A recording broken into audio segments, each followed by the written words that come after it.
compared to today, the days are gone where we could go diagnose a vehicle in a parking lot and determine it not repairable and then stack it in the corner, door handle to door handle so we could conserve square footage.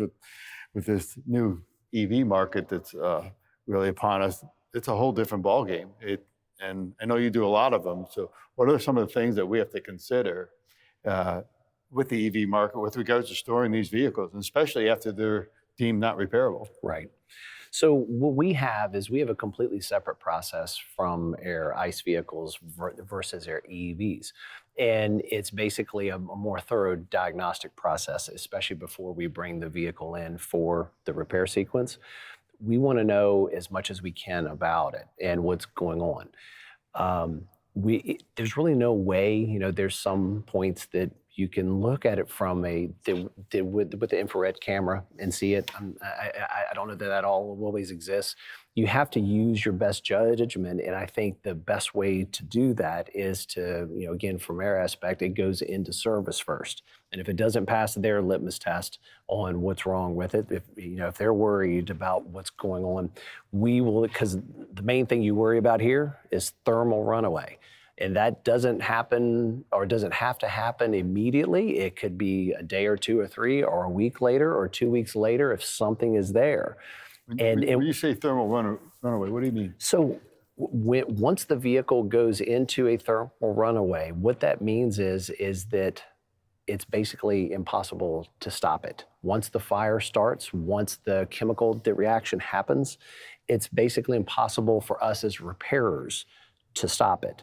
So you have to be mindful of it, because just being candid, Air Garage Keepers carrier is very concerned about it. And they made sure that air premiums are reflective of that. And so if you don't have a plan, Michael, the main thing that we know is that if you're destined to have issues, and if you have issues, you're not going to know what to do. You need to pre-plan that plan out prior to having such an issue. So from our end, if the process is not followed, I don't know how we can manage it if it does happen, because it's not a question of if, it's a question of when it will happen. Sure. Yeah, and certainly, as you mentioned, a plan that everybody's aware of, a what-if plan, is so important. And literally, I would imagine practicing Absolutely. it so your people are versed on what to do, Right. And hence the area, or the square footage, or the three-sided Sure. building, or the quarantine area is so necessary, because, as you mentioned, that thermal runaway, Right. that vehicle is going to burn. You're just trying to save Right. everyone and everything around it. And that's exactly what we use. That we do use a three-sided building. It has no roof, but it's there just in case something happens. So if the technician base is concerned about that vehicle going into a runaway, that's where that vehicle will stay. It is not allowed to come inside the building. It is not allowed to come inside the building, that even for disassembly. Just because of the concern that you brought it up. I think having a quarantine area, well, I know with most OEs that it is a requirement for that very reason, and that's both that with us and dealers did as well. I think the main thing that we all have to be aware of, Michael, is we can't be complacent with these vehicles. Sure.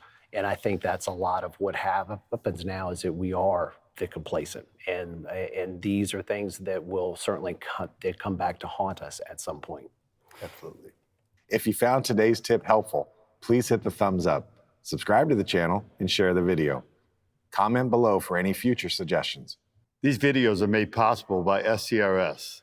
If you aren't currently a member, I encourage you to join. Visit scrs.com or use the link in the description below.